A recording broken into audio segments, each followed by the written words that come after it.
Welcome to the Lit Fiction Podcast, your guide to insightful short story analysis with a New Yorker fiction focus. Our blend of scholarly depth and relatability makes literature accessible to everyone. Welcome to this week's edition of the Lit Fiction Podcast. I'm your host, Colin, and I'm joined with Joey and Jennifer to discuss Flannery O'Connor's short story, A Good Man is Hard to Find. This Southern Gothic masterpiece blends dark humor, suspense, morality, and the grotesque. O'Connor herself described the story as, this is a quote, the story of a family of six which, on its way driving to Florida, is slaughtered by an escaped convict who calls himself the Misfit. So that was how O'Connor herself described the story. The story climaxes with the grandmother's moment of grace before her death. The story raises haunting questions about fate, redemption, and what it truly means to be good. A Good Man is Hard to Find is Flannery O'Connor's most well-known story. So we'll talk a little bit just about who Flannery O'Connor was and a little bit about the Southern Gothic context and a word on the grotesque. So Flannery O'Connor, 1925 to 1964, was a Southern writer known for incisive and often unsettling stories that explored themes of morality, grace, and human frailty through a distinctly Catholic lens. She was born in Savannah, Georgia, and raised in Milledgeville, and her life was shaped by her Southern upbringing and her devout Catholic faith. She suffered from lupus, a chronic illness that eventually claimed her life. And despite this, and I think she was quite sick with lupus when she wrote this story, but despite having lupus, she produced a remarkable body of work, including 2 novels and 32 short stories. This one, A Good Man is Hard to Find, was first published in 1953, and it later became the title of her 1955 short story collection. So this story is a quintessential example of her style. It blends the grotesque religious themes, shocking violence, and dark humor to provoke readers into confronting questions about morality, grace, and redemption. So let's just talk a little bit about what Southern Gothic is. So this is a subgenre of Gothic fiction, and Joey is a big fan of Gothic, so I think he'll have more to say about this. But it emerged in the American South and is characterized by its exploration of decay, grotesque characters, and moral complexity.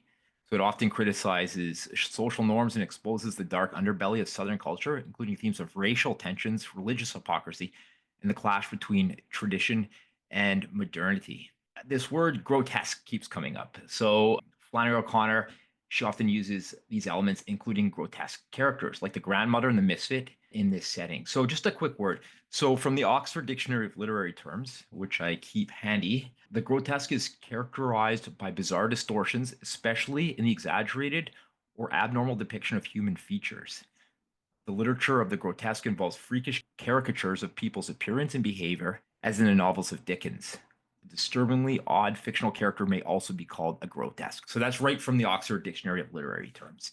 So that's basically the background of the story and some major themes and motifs. But let's just go around and start with Joey. Joey, quick impressions. What did you like, or what resonated? Okay, so this is one of my favorite short stories, and I would say that it's probably one of the greatest short stories ever written. And I think it rewards every type of reader, whether you're going to reread it and really dive into it, or if you just want to read a surface level story that is compelling to read and is extremely well written. It's for everyone. Thanks, Joey. Jennifer, your thoughts? So I echo exactly what Joey said. The only thing that I would add to this, we read this together, I want to say almost a year ago. And since that time, the story has gotten better for me. Either I've become a more astute reader or the beauty of her writing just resonated with me in a very special way. And I just wanted to call attention to the fact that this feels like a master class of short story writing. It has all the components that anyone could want in any type of story, at least from my perspective.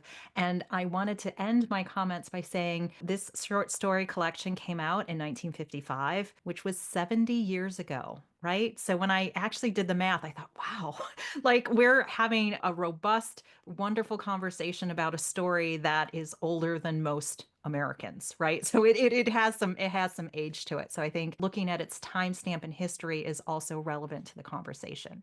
Thanks, Jennifer. Yeah, and I agree completely with both of you. I think this is a perfect story. I mean, it's just remarkable. And I've read it a number of times as well. And for me, I'm going to talk a bit about Flannery O'Connor's intent with the story, but what I loved about it was that if a lesser writer were to write this story, it would seem completely contrived. It wouldn't be believable. I mean, they're trying to avoid the misfit for the entire story, and what happens? They're propelled right into the misfit's clutch, right?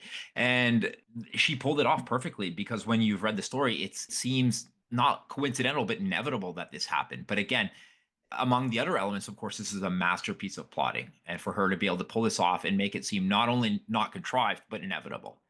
So, yeah, amazing. Okay, so let's jump back to Joey. Joey, I think you were going to talk about religious interpretation and morality. Yes, I am going to talk about religious interpretation and morality. And you specifically mentioned grace, which I think is such an important aspect of O'Connor's writing and is something that we should really discuss more. And if a listener wants to read any of her work, that it's something, an aspect that you should know. Obviously, we know that Flannery O'Connor was Catholic. And so she was pretty devout, it seems like. She talks about grace, and we can define this from Thomas Aquinas, or Aquinas, however you want to pronounce it, because he distinguished two types of grace. So there's sanctifying grace, stable and enduring, akin to spiritual membership initiated by baptism and only lost through mortal sin, and actual grace, fleeting and dynamic, manifesting as moments of divine intervention. So for O'Connor, grace provides an escape from ignorance and fear, pain, spiritual stagnation, whatever. She says, like, this is a challenging thing for her, like, and when she was asked about it. So she said she once prayed, help me to find that I will, she's obviously talking to God, to God here, help me to feel that I will give up every earthly thing for grace. I do not mean becoming a nun.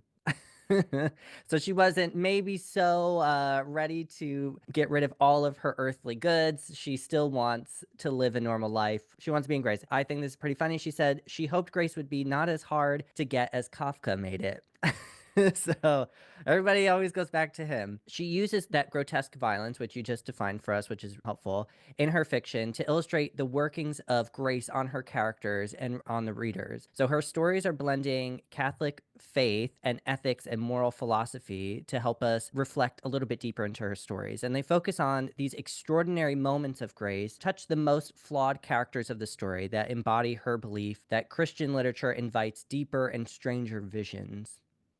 And so in A Good Man is Hard to Find, the grandmother experiences grace in her final moments. Sorry, this is a spoiler alert.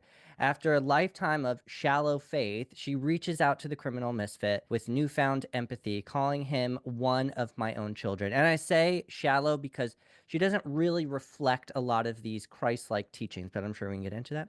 And her moment of connection is met with violence because obviously she dies in the end. The misfit shoots her and gives us this one of the most enigmatic, is that how you say Enigmatical? it? Whatever, this mysterious No, maybe it's enigmatic. last line, that she would have been a good woman if it had been somebody there to shoot her every minute of her life, which is also not grammatically correct, which makes it sort of like hard to read. We'll end with the author believed that violence jolted her characters into clarity, so it forced them to confront their need for salvation. And the idea of grace is to call for readers to live more deeply with empathy and ethical awareness, ideally before life throws a crisis in your way. And that's it, all in there. Thanks, Joey. Yeah, exactly. And I'm going to touch on this topic of grace later in author intentionalism. But to Jennifer, what do you think? Did you see the grandmother's actions reflecting her interpretation of faith? I had a really odd reaction to the story on this reading, especially when she had that moment of a crisis of faith. When these misfit says to her, I wish I would have been there to see if Jesus did or did not raise himself from the dead, or come back from the dead. Because if I would have known the truth in that moment, I wouldn't have turned out the way that I did. And she says something to the effect of, oh, well, maybe Jesus didn't come back from the dead. And I'm like, wait a minute. Excuse me, grandma, like, you are the champion of the Catholic faith. Like, you don't get a chance to say, oh, right, misfit, maybe you are correct. And for me, I was curious about that. Colin, you refer back to Flannery O'Connor's like authorial intent. It's like, did she, as you said, the grandmother in the first opening paragraph, she's like, I don't want to do the thing my family wants to do. So I'm going to be devious. I'm going to lie and I'm going to get my way. And it's like, I'm also not believing that those are core Christian values, right? You're supposed to do things for others. You're supposed to be selfless. You're supposed to tell the truth. Like all of these things. I'm like, she wasn't really championing that. And I do want to just go back to that final scene, Joey, that you took us to, because for me, that was just a pivotal open question mark for me. The misfit, he says to her, she's like, oh, you come from a good family. And he's like, yeah, my mom has a heart of gold. My dad is awesome. It's not their fault I turned out the way I did. And she goes, do you pray? And he's like, no. And she's like, would you like to? And he's like, no, I'm doing okay on my own. Like, I don't really need any extra help. And so I wondered if, in some ways, when she looks at him, when he is wearing the garment, right? He has a yellow shirt with these blue parrots that he just stripped off the body of her murdered son and puts it on. He is kneeling in front of her and she's like, you could be one of my children, right? We say this is this transcendent kind of Mary Christian iconography, but I'm also like, it's a replacement theory, right? You just murdered my son and now you're here. And when she gives him what I'm going to call a moment of grace, and I don't mean religiously, I mean just a fundamental human connection of like, you could be one of my children. She reached out to touch him. They said he recoiled as if bitten by a snake. Again, religious icon references all over the place. And he shoots her 3 times in the chest. Not one time, not 2 times, 3 times. And I think a lot of Christian religious lore goes around this theme of threes. So there was just such a loaded, I don't know what to make of this story. I am very curious where Flannery O'Connor wanted us to go. Yeah, thanks, Jennifer. There's a lot. Funny thing about that shirt. The shirt is this garish shirt. It was described initially, it's, this parrot's on the shirt, but she doesn't recognize the shirt after, obviously the misfit is holding the shirt. They've executed her son. She doesn't, she's in a kind of shock. She doesn't recognize the shirt, but she did previously recognize the misfit somehow, right? So there's some interesting things going on here, right? Joey is the master of the dread. So, Joey, you love reading horror. I think it's your favorite genre, right? So tell us about the use of the dread in this story, how O'Connor builds up suspense and dread. Okay, I definitely want to do that. I just have one question about what Jennifer just said. I think Yeah. she brought up a different perspective to the idea of the misfit talking about the resurrection, because I thought he was referencing the resurrection of Lazarus, not of Jesus, because he says Jesus was the only one that ever raised the dead. And then Ah, the yes. misfit continued, and he shouldn't have done it. He's shown everything off balance. Maybe that's, I don't know if that's the correct, maybe I just said there was a typo in there. It sounds weird, but I feel like that changes the story a little bit, because it feels like when I interpreted this as he was talking about raising Lazarus from the dead, as if he is a Christ-like figure, that he is able to murder because he can just resurrect the people and wash them of their sins.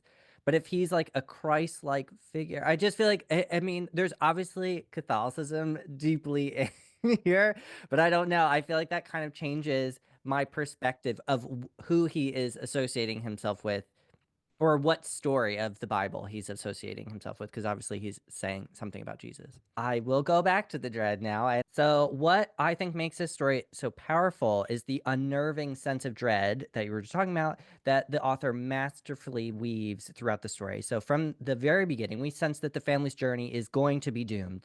You were talking about this too, Colin. There is an inevitability that they are going to encounter the misfit. You don't know how it's going to happen, but you know that's where it's headed. They're going to do that. So I thought that the grandmother was sort of functioning as an oracle, and she is really predicting that this is going to happen. I mean, she literally, it's very clear from the very beginning that she is doing this. But something that O'Connor does so wonderfully is that she gets us, the reader, to be complicit in dismissing the grandmother, because the entire family does. The kids do not respect her. It seems to be a learned trait from the parents to just ignore her. Oh, she's crazy. Don't listen to her. She's senile, kind of thing. the family's car crashes eventually, we understand, okay, now this is probably the moment they're going to actually meet. And this is the first time that we get this tangible sense of dread. Before this, it's sort of implicit, and this becomes like a very explicit moment. And I'll read the section. So, in a few minutes, they saw a car. This is after the crash, by the way.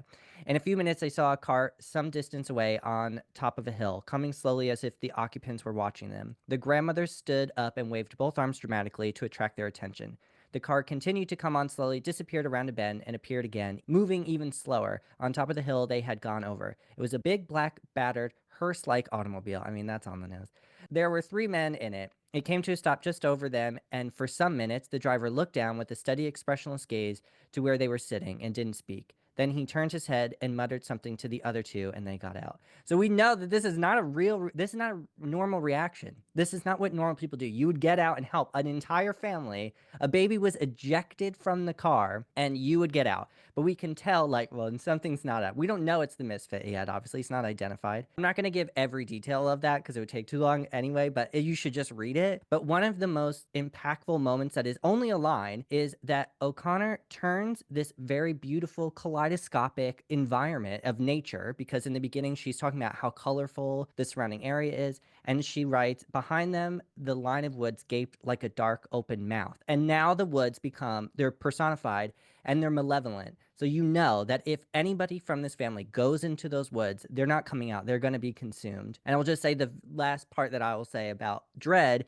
is that once he's identified and the grandmother says, "You're the Misfit. I recognized you at once." And he says, "Yes, but it would have been better for all of you, lady, if you hadn't recognized me." And that's like Yeah. the moment where your stomach should drop. Yeah, exactly. That is the pivotal the line, right? That pretty much seals the fate. But again, everything the grandmother did, if we look at everything, she secretly brought the cat along. And it's the cat that gets out and causes the car accident. I mean, it's a whole set of dominoes, right? The dominoes are placed and then they're just set into action right from the beginning with that newspaper article. And we could talk about the grandmother's ulterior motives. And she does seem like she's a very complex character, right? But she does have selfish motives, right? She doesn't really want to avoid the Misfit. She doesn't really believe the Misfit. She wants to go see some of her connections in, what is it, Tennessee. She wants to go there. So she creates this fear about the Misfit initially, right at the very beginning, to try to manipulate her son Bailey into going somewhere else. And we can see that the grandmother is constantly causing, or is maybe this is fate at work, right? But either way, they're being propelled right into the Misfits' clutches on this idea of this fear. And it does, this foreboding that starts to grow. At first, it's ridiculous. You're like, this Misfit, what are the chances, right? But there are there's some foreshadowing, I think, in this story, a little bit of lines, the fear, the tension starts to build, or this dread, as Joey talked about. Jennifer, do you think that the underlying fear and the dread in this story impacts how we view the characters' choices and their moral choices in particular? I think that the author sets us up to question, is this fate? Is this really happening? Because in the opening paragraph, the grandmother says, "You won't believe what I just read in the newspaper about the Misfit, and I myself, as the grandmother, would never put my kids in harm's way. My son is being irresponsible by taking his kids in the direction of the Misfit." And like for me, that's Flannery O'Connor just plucking our strings, right? She is very much setting us up that, you know, who really caused these people to be murdered by the Misfit? That would be you, Grandma. Like, you set everything in motion. So for me, the horror and the elements of fate and faith were kind of commingled with, was she an oracle? Was the cat Mhm. imagery? Is she a witch? Is she conjuring this man to come into their life? Like the attraction of it. It's just a fascinating story. So I know I didn't completely answer your question, Colin, but I think the Yeah. fear pervades everything. As Joey said, you know, when they walk into the woods and the mom's like, "Bailey boy, you come back here right this instant." They knew it was over, but she couldn't verbalize that. It's Yeah. like, "Oh, my son's going to be executed, and his son. Oh, and then the wife and the baby." They're like, "Would you like to go with your husband?" And she's like, "Yes, I would, please." And you just heard 2 gunshots. What did you think was going to happen? Those were terrifying for me to think, how could you be so disconnected from reality that you It's a couldn't kind of shock, right? and It's you like, couldn't see yeah, the predicament? And Bailey said that he's like, "Guys, you don't understand. We're in a we're in a predicament. And everyone just kind of like ignored him. It's like, he knew what was up. Exactly. And all of this, I mean, again, we keep going back to how this is, as you put it, a masterclass on the short story. I mean, that's really it, right? I mean, all of these elements, which wouldn't work, I don't think, by any lesser author. And Flannery O'Connor is one of the greats, right? So, Jennifer, please tell us more about the masterclass on the short story. Colin, thanks. And we've touched on it. She has this intricate plotting. She has a very specific time and place. She's using this beautiful dialogue. And although we don't have a lot of complex inner dialogue with the characters, we seem to have a pretty clear idea of what's motivating them in the end to do the things that they are doing. And Colin, as you so clearly stated, a different author, an AI chatbot, if you threw all these components in and said, write me a story, you're like, this is ridiculous. This is the most stupid story. This could never happen. But I think as we are propelled with her concrete details, she said her suitcase looked like the head of a hippopotamus. As Joey said, we had these beautiful colors as they're going through the Georgia countryside of all of the landscape. And she just really nails us into reality. But then she also takes us into faith and the supernatural and this sense of dread. And it was like, how did you get it all in? She just is amazing. I think I will pass it there, but I just can't imagine. Sometimes we say, oh, I would have edited the story down or I would have added something. I was like, I don't think we have any of those elements going on for us right now. It's like, it's a perfect story. It doesn't need any touch ups. All right, that was succinct. I mean, we could go on, right? Again, it really is a perfect story, isn't it? It's really hard to overstate this. It really is. I mean, it's just amazing how well this story was put together. What do you think about Joey? I mean, on this point, like, do you think these elements elevate the story's moral complexity? I mean, they really do serve something, right? And again, I think O'Connor, she did write with an intention. I'm going to talk about this, but I mean, this idea of morality is central to the story. This idea, the moral complexity. We talked about the grandmother seeming extremely devious, right? She was manipulative. And she, by the way, she remembered her house from growing up and she wanted to take a detour. So what she does is she creates a story about this antiquated house with a secret passage in it to get the kids worked up about the secret passage so that the kids will eventually break down the father Bailey his will so that he finally relents because the kids are begging him, come on, we got to go see this house, right?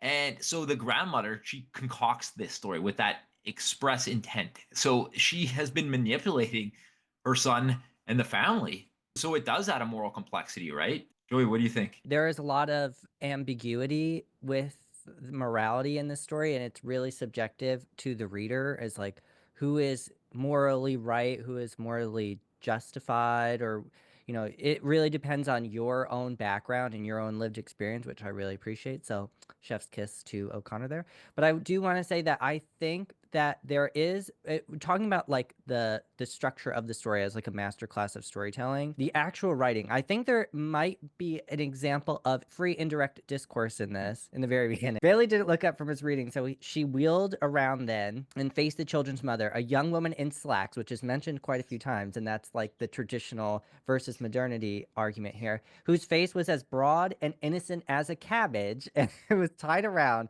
with a green headkerchief. That's a weird way to put it. That had 2 points on the top like rabbit's ears. Now, no one is talking. This is the narrator. So why would the narrator have such a weird and a peculiar way of describing this unnamed mother? That felt to me like free indirect discourse. And I don't know if that came across to anybody else. We should talk a little bit, maybe not in this episode, but we can talk a little bit more about what free and direct discourse is.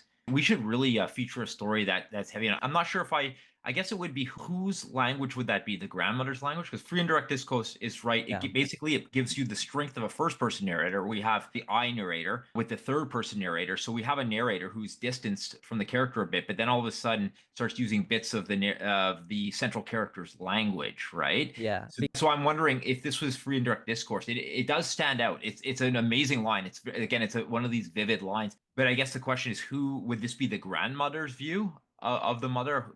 It would be which character, if this is FID or free and direct discourse, which character FID. that's what For I those call in the know. it. Yeah, I think it is the grandmother because O'Connor is writing about what she is physically doing. She's wheeling around and facing the children's mother to manipulate her, which I do think is worthy of discussion as well with morality. Is it moral? Is it the Christian or Catholic thing to do to sort of emotionally manipulate these people? But this woman does not have autonomy over her life. So this is probably a learned skill that she has had to cultivate because she cannot make these decisions for herself as being a woman of this era. And so I think it changed my view this time reading it, because I always think of her as a villain, sort of with the Misfit. But this time I was like, oh, no, I kind of have empathy for her, because what rights does she have? She can't decide where the family's going to go on vacation. And let me stop there because I will keep going. Jennifer, what are your thoughts here? You guys just took me to an interesting place when we think about who gets named and who does not. The grandmother is grandmother. The Misfit has a name, like his trade name is the Misfit. We don't know his true name. His two accomplices are named Hiram and Billy Joe or Billy Ray. And we have both of the kids are named. Bailey is named. And I just think that's really interesting, Joey, when you talk about the two female characters who are mothers are just referred to as the grandmother and the mother. So I think that's also just curious. There's the baby as well. And the baby, The baby correct. is not named as well, right? But it is a little boy. I do think it was a It is a boy, I think. Yeah. passed Um, over the transom to the back seat so the grandmother could hold the baby. So I just think it's just really one of these morally complex questions of, was there anyone in this story who did, quote unquote, the right thing? Was anyone acting with pure intention and sticking with their own moral compass? And I'm like, the only person who really did what he stated he would do is the Misfit. He's like, I am bad. I am evil. I know what I did and I'm going to do it again. So you need to trust me on this. right. In a way, the Misfit was an authentic character, right? Because he was owning his, I mean, he was a malevolent force, but he wasn't pretending not to be. In fact, he seemed to have an issue with memory. He couldn't remember what he did or whether he had done anything to be punished. He was an escaped convict, remember, right? He couldn't remember. And I believe that he couldn't remember. He doesn't seem to be pretending that he didn't do anything. He assumes he did or did not. But I mean, it gets into this question of, he was saying that he was punished for things he didn't do and not punished for things he did do. So he wasn't trying to escape accountability. I think this was a character who he did in fact own up to his own malevolence, right? In a way, he was authentic in that regard. I mean, he really wasn't pretending to be a good man, although the grandmother called him one, right? Yeah, and I think he really felt a little bit victimized by his circumstances because he's like, I don't know why I'm this way, but my dad said I wasn't like other kids when I was little. And it comes out in one little detail of the story, which I had forgotten and just remembered on this second or third reading, that he was accused of murdering his father. And he's like, I know I didn't do that. Mhm. I didn't kill my dad. And it's like, really? But you've killed all these other people. So Well, exactly. how can you be so sure? And Colin, I know sometimes we refer back to your psychology background of, people very effectively deny the truth that they can't face, right? So Yeah. I think he was very clear on that. But I love the fact that he also said, I wish I wouldn't have known the truth had I been there when Jesus resurrected someone from the dead. And Joey, thank you for kind of taking me. It's like, oh, there's two branches to that story. It's the resurrection of Jesus Christ, but Jesus Christ, before he did that, he raised someone else from the dead. And so that adds a whole level of who's right and who's wrong about messing with other people's lives. Yeah. And, this is an interesting thing about this story, I think, about this question. The central question of the story is the title. A good man is hard to find. We didn't talk much about this, but this is the central question. What is a good man?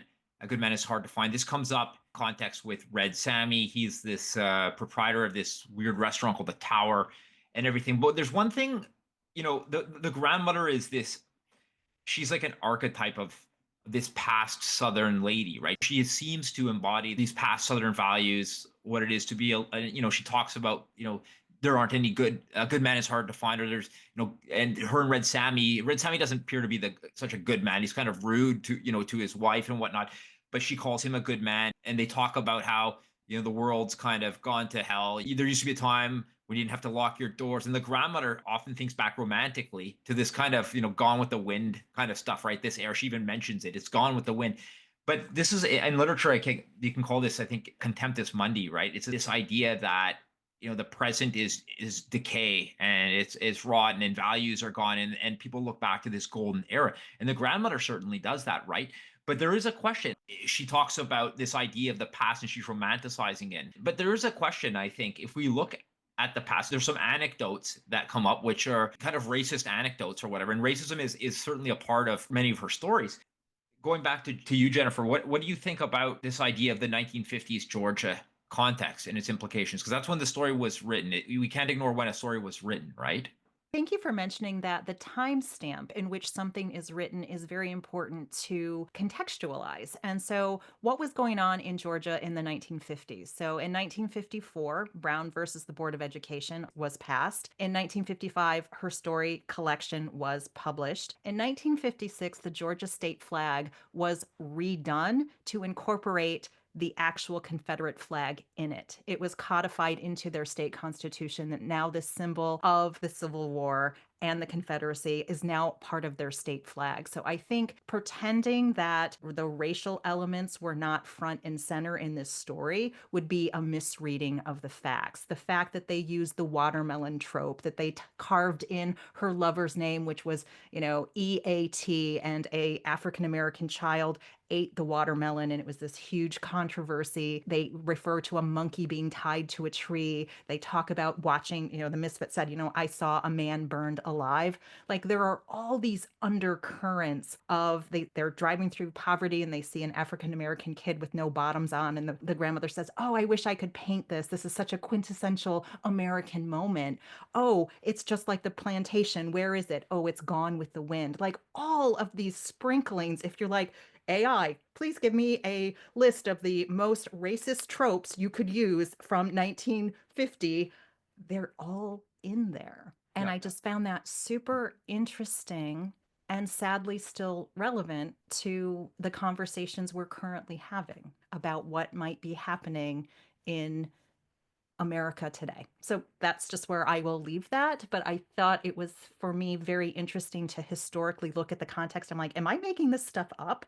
So I read an article in the Atlantic magazine, which I'm just going to reference super briefly, that was from 2014. And the title of this article from the Atlantic said how watermelons became a racist trope. And that was very prevalent in the turn of the century in the 1900s. And I was like, oh, thank you for having a scholarly person investigate how such a benign, right, a very benign fruit could be loaded with all of this extra meaning.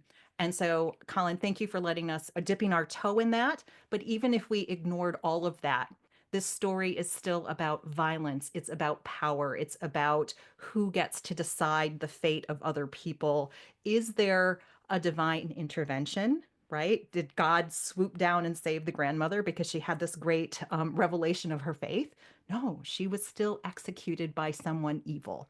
And so there's just Yeah. all this moral complexity that comes up that will probably never be resolved for me. Thanks, Jennifer. Again, I mean, we could keep talking about this, the nuances of this story and the many, many layers of moral complexity. And again, that's a remarkable thing about a story like this. There's so much grist for interpretation, right? The question, so we've looked at the historical context. The question is, does the story still work if we ignore this historical context, right? And this is a question you can ask of pretty much any great classic story, right? But in particular, this story, what do you think, Joey? Do we have to know about the historical context? Does it work without it? This is a hard question. And I think this question is better suited for someone of that community that would be affected by this racism. Like, and obviously racism affects all of us, but you know what I mean. But I will say that it does sort of hinder my enjoyment of a story when there is this blatant racism. But I Hmm. think, and I'm not excusing it at all here, but I think because this seems to be more of a snapshot of a very specific era in the history of the United States, that without that, you're missing something that is integral to understanding this country, which is racism, and it's like systematic and systemic. So without that, it would be maybe more enjoyable to physically read, but it would be ignoring a real life issue, which is that people actually said this stuff and thought it was absolutely okay to Yeah. continue to perpetuate racism like that. Thanks, Joey. I'm from Canada. I don't know much. I mean, I've been to Georgia, I've been to Florida and so, but I'm not that familiar with the history. And so my reading of the story, I think I felt exactly what you said. There's a verisimilitude. Like this is a real snapshot. Like I feel like I'm there. But what I thought was kind of interesting about it, how was again going back to this notion of contemptus mundi, how the grandmother was lamenting and Red Sammy was lamenting, a good man is hard, good people don't exist anymore. But the romanticized past was in many respects worse, right?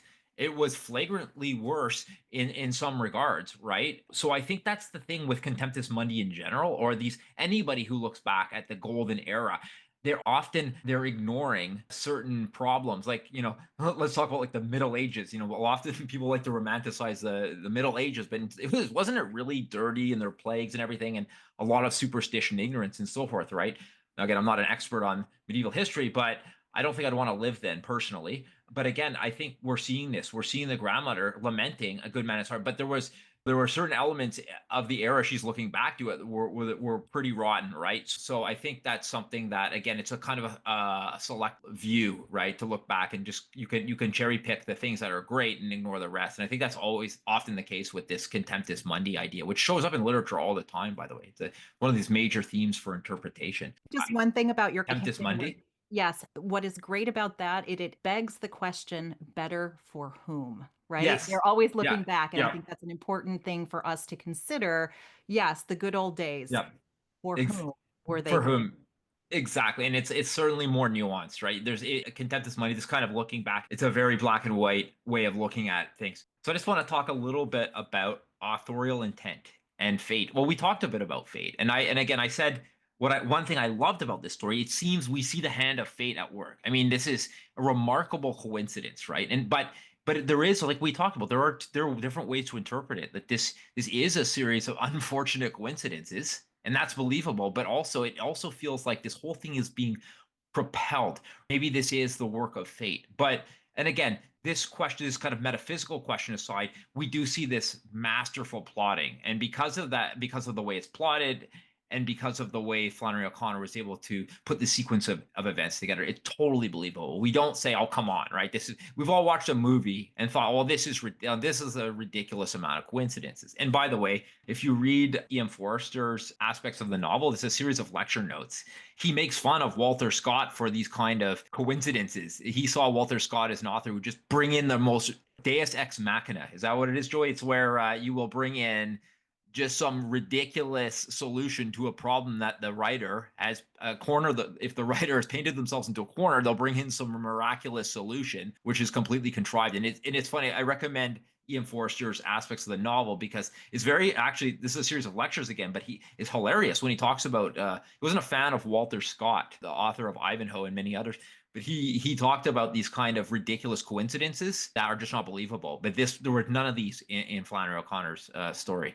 None of these, even though, as I said, a lesser writer, this would just become a series of unbelievable coincidences, right? And so that was this idea of the fate or the masterful plotting or what have you.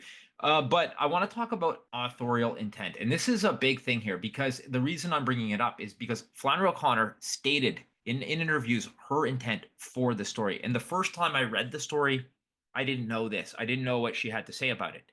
Actually, I've read it a few times really before I looked into this. And I was perplexed. We'll talk about the ending. We'll come back to the ending in a moment, but the ending kind of perplexed me, particular after the grandmother is executed. This look, she's looking up and she's kind of smiling, right? And I was like, well, what is this? What is going on here? Well, if you understand the intent that the author had, what Flannery O'Connor stated, the ending makes more sense, much more sense. But there is a question, is whether we should trust what an author has to say about their own story. Okay, so this sounds weird. Why wouldn't we trust the author? Isn't the author the ultimate authority on their own story? And this, believe it or not, this is a huge debate. It's over, over time, this has been a big debate. So I'm just going to recap this idea. And it's called authorial intent or intentionalism. And I just want to read a quote from Flannery O'Connor. She says, "There is a moment of grace in most of the stories, or a moment where it is offered and is usually rejected. Like when the grandmother recognizes the misfit as one of her own children and reaches out to touch him. It is the moment of grace for her anyway, a silly old woman, but it leads him to shoot her. This moment of grace excites the devil to frenzy." So Flannery O'Connor is saying the whole story is building up to this moment of grace for the grandmother. And, she calls the misfit her child and she touches him. And right, he recoils, as you mentioned, Jennifer, and she shoots him. And I thought, well, this is interesting, right? Because again, my first reading, I saw the grandmother as a purely manipulative person, right? Because she's clearly manipulative. Now, she's a complex character, but Flannery O'Connor contends this is a moment of grace. I didn't believe when I read it that she believed that the misfit was her child. I thought she was merely pandering to the misfit. She was simply pandering to save her own skin. It seemed that way to me, right? It seemed like, in fact, I felt like her character was a bit abhorrent because it seemed to me that she wasn't too upset about everything, but she was worried for her own safety. That's the reading I got. So when she reached out and touched him, I didn't see that as a moment of grace at all. And as a consequence, the final image of her looking up and kind of smiling, looking contented, this struck me as utterly bizarre, grotesque to the highest degree. But if we listen to Flannery O'Connor, it's explained perfectly. She wanted to exhibit this moment of grace. So this idea of intentionalism is it posits that understanding the author's intention for the work is crucial for interpreting the work. So again, the author is the ultimate arbiter or the ultimate authority on their work. This seems obvious, I think, if you don't think about it too much. I say, well, why not? They wrote it, right? Their intent, of course, it matters, right? And then again, we have this in Flannery O'Connor where she's trying to exemplify themes of grace, redemption, spiritual transformation, and in particular moments of grace. But there was a group called the New Critics, and this is we're getting into literary criticism here. But the New Critics argued that a text meaning is in fact independent of the author's intention. So they posited that this was a fallacy. They called this the intentional fallacy, and their claim is that once a work is published, it exists in the public domain now, where its meaning is derived solely from the text's formal features, its structure, its plot, its symbolism, things like this, rather than whatever the author intended. So these are two extreme perspectives, right? They said it didn't. This was the advocates of the close reading school. We should pay attention to these. We should forget about it. Think about The Lighthouse. We read To the Lighthouse for a book club that we were all in, and we talked a lot about what does the lighthouse symbolize. Obviously, it's in the title. It's a central idea. Virginia Woolf herself said it didn't symbolize anything. Somebody asked her, "Do we believe that? Do we really believe that?" But there's an example, and we can look at another famous author, D.H. Lawrence. He said, "Look." Authors, they can be, some claim, again, the new critics would claim that authors can be unreliable or even unaware of their conscious intentions, maybe it's subconscious, right? And the implications of their works. D.H. Lawrence said, and this is a quote, "Never trust the artist, trust the tale." Right? So D.H. Lawrence here was an advocate for, I guess, this idea. But again, it's hard to say, oh, come on, how can we completely disregard what the author had to say? Is this really valid? They wrote the story after all. So this is actually, it's a very nuanced argument. It's not as easily resolved as one might think, right? And there was a critic called Stanley Fish who took the middle ground. I think this is probably a sensible approach, asserting that meaning arises from the interaction between the author's intent and the reader's cultural and contextual norms, right? Look at Hamlet, Shakespeare. Every generation we can have new interpretations brought in by changes in society or whatnot that Shakespeare never even envisioned, right? But we can't completely disregard it. So that Stanley Fish is the middle ground. And just an interesting thing that comes out of Sutherland has a book on 50 great ideas, I think, in literature, or 50.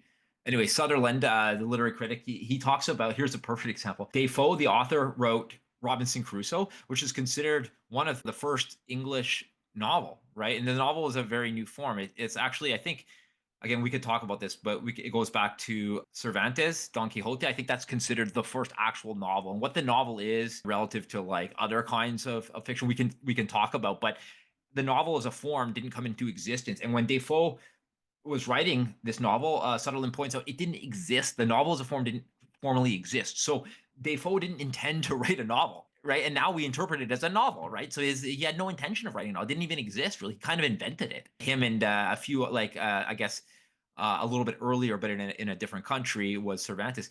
But nevertheless, apparently his motive was primarily financial. He was 60 years old and he needed cash, so he wrote this adventure story. And so there you have it. So there's a lot of interesting things. Here's one other thing. I just want to give one other great quote from Flannery O'Connor. She has some great letters, by the way. I recommend reading her letters. Just remind me of high school class. She was kind of skeptical of a lot of teachers' interpretations and people's interpretation of the story. And here's something I thought was pretty funny from this is a letter from Flannery O'Connor. She wrote, "Week before last, I went to Wesleyan and read A Good Man is Hard to Find. After it, I went to one of the classes where I was asked questions. There were a couple of young teachers there, and one of them, in earnest type, started asking the questions. 'Miss O'Connor,' he said, 'why is the Misfit's hat black?' I said most countrymen in Georgia wore black hats. He looked pretty disappointed. Then he said, 'Miss O'Connor, the Misfit represents Christ, does he not?' 'He does not,' I said. He looked crushed. 'Well, Miss O'Connor,' he said, what is the significance of the Misfit's hat? I said it was to cover his head. And after that, he left me alone. Anyway, that's what's happening, the teaching of literature. So I thought that was funny. Can I just Pretty add one much. thing? Oh, yes. Sorry, one thing.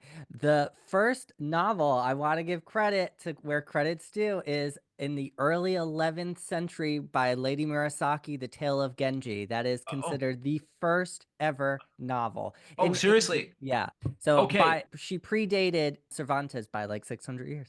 Oh, no kidding. Okay. We'll say in the Western canon then. Yes. Right? The Okay, Western that's literary fair. canon survived. Yeah. That's amazing. Yeah, right on.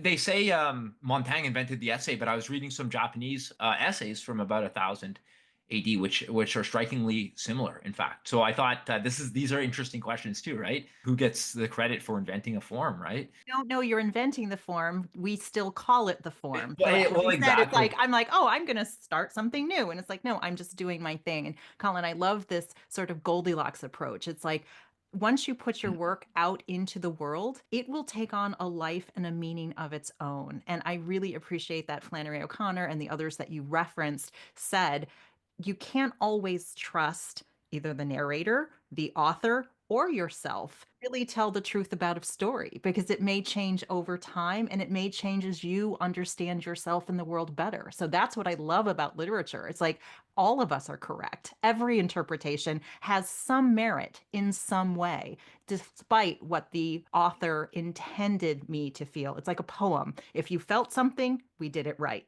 I'm not telling you what to feel, but I want you to feel something. Every interpretation, as long as we can ground it in some evidence, right? Yeah, no, that's awesome. Any final? What are we doing? I think we have so much more to talk about this story. So it's possible we're gonna follow it up. Is that right? Well, I have a couple of things I'd like to explore in an extra literary affair about Flannery O'Connor and her personal life and how that may affect what we just discussed. So that's definitely coming up. But guys, I think we've proven in this hour that we could talk about this for like, I don't know, 4 more hours. We Yeah, won't, but I'm sure we will revisit this at some point in our future. absolutely, absolutely. We didn't get to talk about Red Sammy or even the children. How obnoxious these kids, right? I mean, and hilariously obnoxious. And that was one of the things we didn't talk about was the humor of this story, and it's got some really humorous elements. But again, it's something we can save for another episode. What do you Yeah, and think? I think, yeah, Colin, and I think next week we're going to read something by E.M. Forrester. Is that Yes, true? yes. I can't wait. Probably. I haven't read his short stories. I love aspects of the novel. It's great. Wonderful. Joey, any final thoughts? No, No. we're all good. Okay, Well, I'm good. Guys, what a great way to kick off 2025. Thanks for a great conversation. Thanks for Thank wrapping you. that up. Thanks. Thank you for listening to the Lit Fiction Podcast. Head over to our website at litfiction.com to check out the edited transcript of today's discussion and more literary content like essays, curated music playlists, and original artwork. And don't forget to follow us on social media at lit_fiction on TikTok, Facebook, and Instagram.